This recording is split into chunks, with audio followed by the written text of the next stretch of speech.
Good day, folks. Yesterday, you must have heard or seen the tweet from the Prime Minister how he escaped a life sent to Chennai. You would have also seen this ignominious, deplorable presser by none other than Smriti Irani, fat-faced Smriti Irani.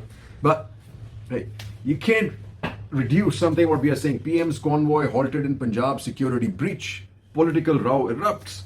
Right? And then you have war of words, Chennai government in dock over Modi's convoy lapse. Let's talk about that a little bit more. Role of Punjab police in focus over security fiasco. PM stuck for 20 minutes. Shah says action soon. Fix responsibility for security lapse. MHA instructs Punjab. Farmers claim victory. Stay away till all demands fulfilled. Chennai refused to get on the phone to resolve crisis, says BJP. Now here's the thing, right, folks? Then I'm going to ask you this question. Right? If you remember, there were some laws that were changed which allowed BSF control of 50 kilometers in all the bordering states, which that it basically includes West Bengal, it includes Tripura, West Bengal, Punjab, Rajasthan, probably Gujarat, right?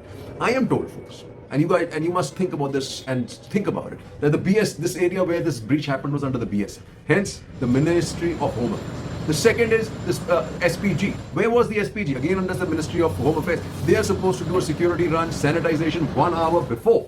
1 hour before, folks. What were they doing? So if you're suggesting to me that the Prime Minister suddenly made a decision and the SPG actually broke the SOP, is that something that's done for Prime Minister? I mean, the biggest security risk as you're talking about. Then you got to think about is the ATC. Air traffic control would have warned them about the weather, right? They must have, because there was a Delhi car waiting to take the Prime Minister back home. But who's going to drive 2.5 hours? It's a security risk. You look at Punjab, this area, it's only 15, 16, less than 50 kilometers away from the Pakistan border, which you're constantly saying the Jaish-e-Mohammed is there, the Lashkar-e-Taiba is there, the drones are coming in, and you're taking that the Prime Minister is taking this risk. Unbelievable, right? But how you make this into a Bollywood episode to nail the Punjab government essentially just defies all imagination. All imagination.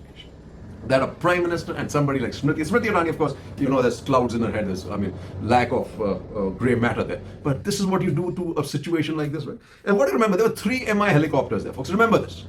So is now the Prime Minister, after this CDS chopper tragedy probe suggests error led to crash, is the Prime Minister now scared about getting into an MI6?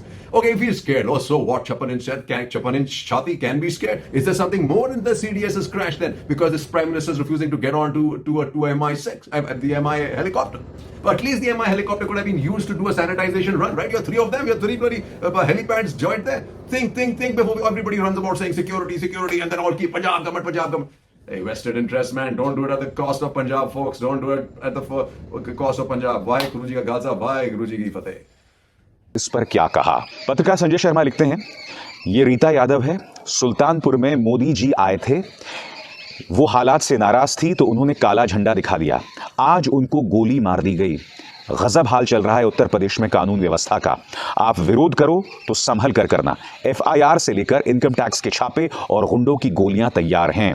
मैं आपको बतलाना चाहूंगा दोस्तों, इसे कांग्रेस ने भी बड़ा मुद्दा बनाया है। कांग्रेस इस पर क्या कह रही है आपके स्क्रीन पर। सुल्तानपुर में कांग्रेस नेता रीता यादव को गोली मार दी गई। जेपी नड्डा जी, लड़कियों को लड़ने से आपकी पार्टी के जंगल राज में भाड़े के गुंडे रोक रहे हैं।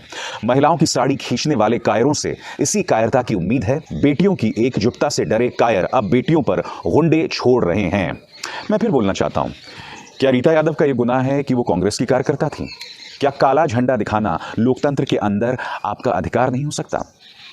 क्या लोकतंत्र के अंदर आप सिर्फ लोगों को गालियां देंगे, उनके बाप दादाओं पूर्वजों पर अनाप शनाप हमले करेंगे?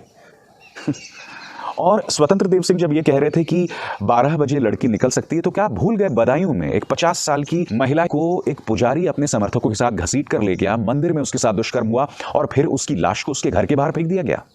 क्या आप भूल गए हाथरस में क्या हुआ? क्या आप भूल गए ढेरों ऐसी दास्तानें हैं जो पिछले 2 साल में सामने उभर कर आ रही हैं?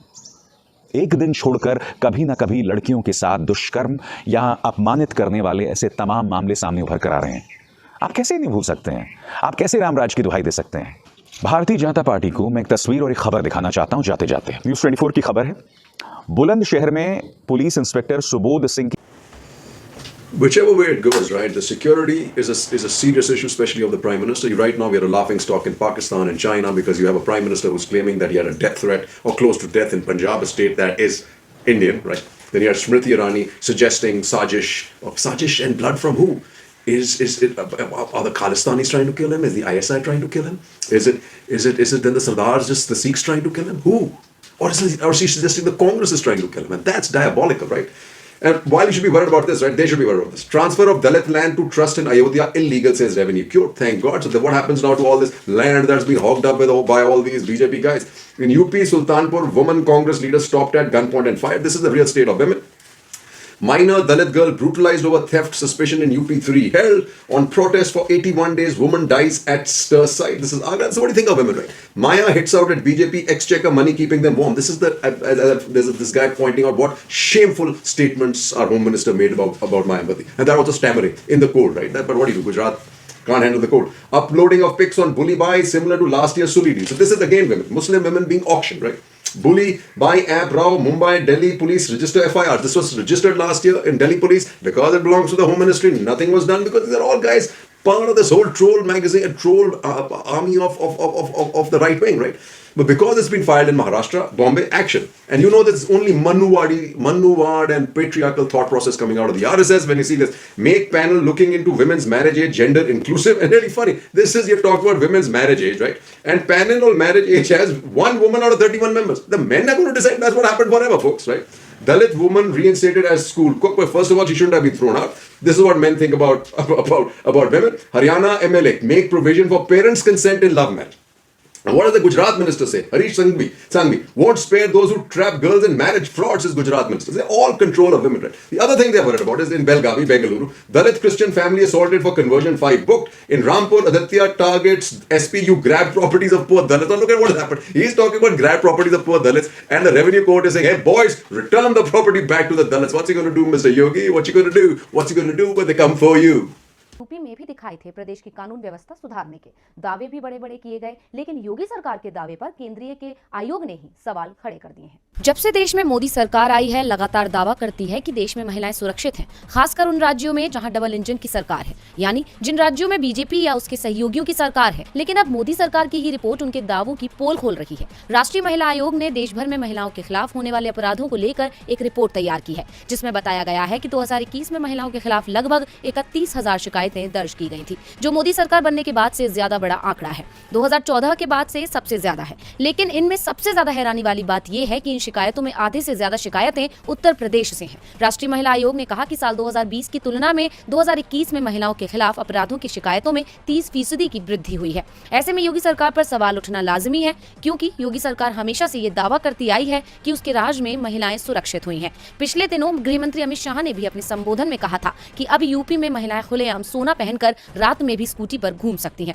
लेकिन राष्ट्रीय महिला आयोग की रिपोर्ट गृह मंत्री के दावे को पूरी तरह से खारिज करते हुए दिखाई दे रही है। महिला सुरक्षा पर योगी सरकार के रिकॉर्ड पर उनकी पार्टी के नेताओं को भी भरोसा नहीं है। बीजेपी नेता बेबी रानी मौर्य ने तो एक बार यहाँ तक कह दिया था कि अंधेरा होने के बाद महिलाएं अकेले यूपी के पुलिस स्टेशन में न जाएं। उनके इस बयान से साफ था कि यूपी में महिलाएं पुलिस स्टेशन में भी सुरक्षित नहीं है, सड़कों पर तो दूर की बात है। तो आपको बता दें कि सबसे ज्यादा आबादी वाले राज्य उत्तर प्रदेश में महिलाओं के खिलाफ अपराधों की सबसे ज्यादा 15,828 शिकायतें दर्ज की गई। इसके बाद दिल्ली में 3,336, महाराष्ट्र में 1,504, हरियाणा में 1,460 और बिहार में 1,456 शिकायतें दर्ज की गई। और बुलेटिन के आखिर में बात नए साल में हुए बदलावों की। महामारी, महंगाई और बेरोजगारी की कड़वी यादों के साथ साल 2021 विदा हुआ और साल 2022 की शुरुआत हो गई। खतरे की घंटी इसलिए मैं कह रही हूँ क्योंकि 74% लोग योगी सरकार से नाराज, 74% लोग योगी सरकार से नाराज। चौधरी जिंदाबाद, जयंत चौधरी जिंदाबाद। मेरा अपना मानना है कि 5,000 लोग भी नहीं पाए। जिस तरीके से मुख्यमंत्री का कार्यक्रम चल रहा है, पीछे की पूरी कुर्सियां खाली है। महिलाएं आप देखिए कि किस तरीके से निकल रही है बाहर। माननीय मुख्यमंत्री योगी आदित्यनाथ भाषण दे रहे हैं और बड़ी संख्या में महिलाएं मंच छोड़ करके जा रही है। ये बड़ा अचरज का विषय है। ये मुझे उसका फल ये मिला कि मुझे आज बेरोजगार यहाँ पर धरना देना पड़ रहा है। मैं बाबा जी से ये कहना चाहता हूँ, क्या ये सर्टिफिकेट आपने ये मेरे गले में जो पट्टा डाल दिया है।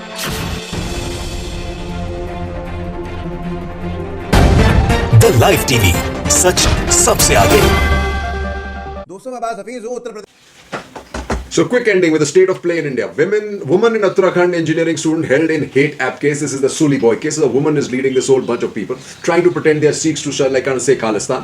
200 noted citizens write to President PM over Haridwar hate speech. BJP liquor policy blockades jams Delhi. My guy also couldn't reach my office. And BJP has really no mudda at all, right? So they 3,500 crores according to Sisodia that must be a theft. And guess who was probably had this maximum till in the park? The BJP councillors. Lord Krishna tells me in my dreams I will form government in UP Akhilesh. Now this is a funny retort that I heard it, right? He talks very funnily because apparently the day before our chief minister said कि जी आए थे Krishna जी मेरे उसमें वगैरह. So Akhilesh said what's the big deal? Krishna ji comes to my dreams every day. No one can come between Chacha and Bhatija. Now that's becoming a point of problem for the Modi Sarkar and the Yogi Sarkar. In Amethi, Yogi targets Rahul with accidental Hindu jibe. If you were to go lower, Yogi ji, you couldn't go lower than this, right? Previous government used to withdraw cases against terrorists, says Yogi, and Yogi just doesn't file cases against anybody who rapes minorities, rapes Dalits, rapes SC, STs, lynches them. He doesn't file a case. Folks, there's still that, what's his name, Taney is still out there as our Minister of State, right? Double engine government brought Delhi to northeast doorstep, says Modi. Modi Manipur pitch India now looking east. Look east was started by Manmohan Singh, folks. Don't fall into this trap. Ever since these guys have tried to look east, what they mean is culturally hog up that place, try and make that culturally same as North India. It ain't gonna happen. And this is what you mean by double engine Sarkar. This is what it delivers. Karnataka directs school closure for serving meat, later revokes order. Chhattisgarh cop arrests here and MP Rao erupts. Namaz should not be made into a show of strength, says Khattar. Gurgaon anti-Namaz brigade invokes Godse, demands Kali Charan's release. Khattar attack on Xmas celebration unfortunate. PM unveils 23 Uttarakhand projects worth 17,500 crore ahead of pause. So double engine, all it does is it's just this announcements and unveils, announcement and unveil. Jai Hind, folks. Amit Shah ji क्यों लेकर के कि बहन जी की अभी ठंड नहीं उड़ी है, फिर उसके बाद बहन जी अचानक बुआ हो जाती हैं उनके उसी भाषण में 1 सेकंड के अंतराल पर. रिश्तों की समझ है ये. बहन जी, फिर बुआ जी, फिर एक और बहन जी की चर्चा, फिर बहन बबुआ और बुआ. ठंड उड़ नहीं रही है अभी तक, वो निकल नहीं रही हैं. देखिए, चुनावी गर्मी सरगर्मी की बातें तो हम लोग लगातार कर ही रहे थे, लेकिन जो वाकई ठंड दिख रही थी वो अमित शाह जी के ऊपर दिखाई दे रही थी.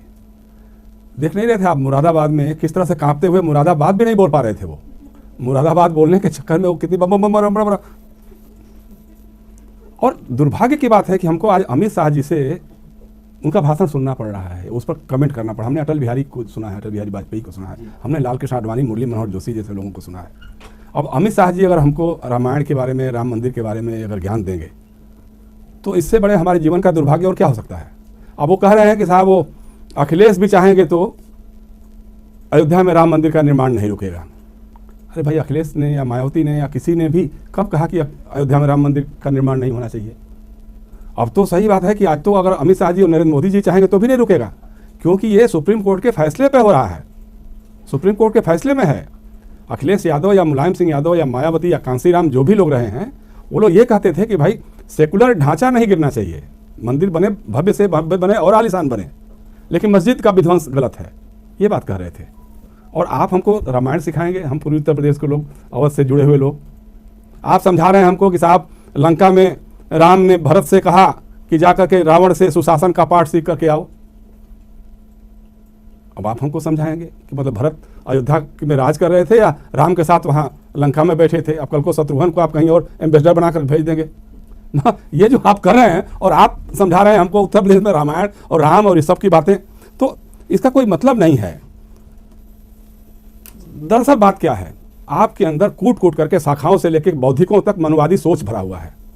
आप बहन बबुआ और बहन बुआ की बात नहीं कर रहे हैं, आप स्त्री जाति का अपमान कर रहे हैं.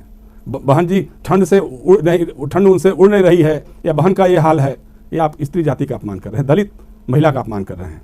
और आपके मुख्यमंत्री ने, मत भूलिए, इसी योगी आदित्यनाथ ने मुख्यमंत्री बनने के बाद मुख्यमंत्री निवास को गंगा जल से धुलवाया था. क्यों धुलवाया था? क्योंकि उसमें एक अहिर का बेटा, एक पिछड़ी जाति का बेटा वहाँ मुख्यमंत्री बनकर रहता था. ये आपका मनवादी सोच है. अगर लोग सड़कों पर सवाल करना शुरू कर देंगे उत्तर प्रदेश में, पिछड़ी जाति के लोग और दलित जातियों के लोग और महिलाएं एक साथ अगर बंद हो जाएंगी, तो अभी बहुत कम होश उड़ा है. होश तो तब उड़ने लग जाएगा जब आपको दिखाई देगा कि कैसे सामने से ईवीएम मशीनें लहरा रही हैं. इसलिए राजीव जी, ठीक है, गर्मी आती है जाती है, लेकिन थोड़ा जबान पे नियंत्रण रखना चाहिए. हम क्या बोल रहे हैं, किस हैसियत से बोल रहे हैं। भाजपा का कोई पुर्जिया नेता नहीं बोल रहा है, इस देश का गृहमंत्री बोल रहा है। अगर इस तरह की भाषा आप बोलते हैं तो फिर लोगों को सोचना पड़ेगा कि हमने किन कैसे लोगों के हाथों में देश का मुस्तकबिल सौंप दिया है। आज नए साल की शुरुआत हो रही है, तो ये सारे सवाल उत्तर प्रदेश की विधानसभा के चुनाव में मौजूद होंगे और पूछे जाएंगे, आएंगे सवाल। आज नहीं तो कल ये सवाल उठेगा।